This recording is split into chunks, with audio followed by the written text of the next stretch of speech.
విజయవాడలో భారీ ఎత్తున జాబ్ మేళా అయితే కండక్ట్ చేశారు ఎమ్మెల్యే సుజనా చౌదరి గారు. మరి ఈయన నేతృత్వంలో ఈరోజు చాలా మంది విద్యార్థులు నిరుద్యోగులు అందరూ కూడా ఇక్కడ అటెండ్ అయ్యారు. సో సార్ అసలు ఎలా ఉంది రెస్పాన్స్? మీరు ఈ నిర్ణయం తీసుకోవడానికి కారణం ఏంటి? అంటే యాక్చువల్గా అసలు టెస్ట్ చేద్దాం ఎంతమంది నిరుద్యోగులు ఉన్నారు అని చెప్పి 10 ఏళ్ల క్రితం ఒకసారి పోలీస్ డిపార్ట్మెంట్లో 30 ఉద్యోగాలు ఉంటే 12,000 అప్లికేషన్ వచ్చినాయి. దాన్ని బట్టి అప్పుడు నిరుద్యోగం ఎంత డెప్త్లో ఉందనేది ఒక ఐడియా వచ్చింది. ఈరోజు కూడా పరిస్థితి అదే. ఎందుకంటే ఇది ఒక జస్ట్ అలా టిప్ ఆఫ్ ది ఐస్బర్గ్ అని చెప్పి మనం ప్రయత్నం చేసాం. ఇక నుంచి ఇంతమంది నిరుద్యోగులు యువకులు ఉన్నారంటే చాలా కష్టపడి వాళ్ళకి ఇండస్ట్రీస్ తేవాలి. ముఖ్యమంత్రి చంద్రబాబు నాయుడు గారి ఆధ్వర్యంలో ఆయన లీడర్షిప్లో డెఫినెట్గా వస్తాయి ఇండస్ట్రీస్. కొంత టైం పడుతుంది. ఈ సమయంలో ఎక్కడికక్కడ దొరికినంత వరకు చిన్న ఉద్యోగాలను ఇప్పించడం ఒకటి.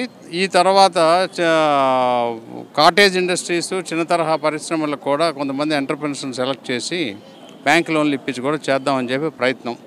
నేను ఎమ్మెల్యేగా నాది ఇది ఒక తుది మెట్టు అనుకోవాలి నేనే అనుకుంటున్నాను. నేనైతే ఇక్కడికి ఈరోజు ఎంతమంది వచ్చారు సార్? అసలు ఇంతమంది వస్తారని మీరు ఊహించారా? 5,000 అనుకున్నాము, కానీ 7,000 పైగా వచ్చినట్లుగా ఉంది. అది ఓకే, అంతవరకు రిజిస్ట్రేషన్ అయ్యారు.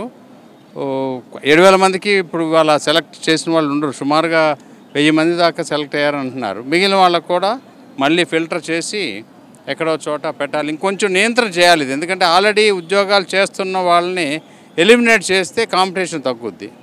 అదొకటి. నెక్స్ట్ టైంకి వచ్చేటప్పటికి ఆ సాఫ్ట్వేర్ డెవలప్ చేసి అలా చేద్దామని చెప్పి ఆలోచన. సో కేంద్రం నుండి ఎటువంటి సపోర్ట్ ఉంది, అలాగే రాష్ట్రం నుండి ఎటువంటి సపోర్ట్ ఉంది దీనికి? ఇప్పుడు రాష్ట్రము కేంద్ర రాష్ట్ర ప్రభుత్వాలతో అనుసంధానం చేసి చేయవలసినవి ఇంకా చాలా ఉన్నాయి.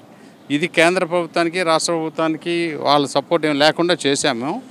ఇక ఫర్దర్గా ఇంకొక 2 monthsలో అన్నీ స్టడీ చేసి కేంద్ర రాష్ట్ర ప్రభుత్వాలను అనుసంధానం చేసి మన ఏరియాలో అంటే చుట్టుపక్కల డిస్ట్రిక్ట్స్ నుండి కూడా వచ్చారు.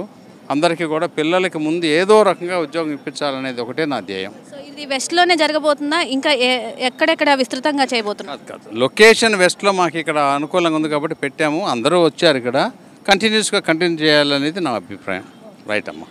Save a life. Download new blood app. New blood for the new blood.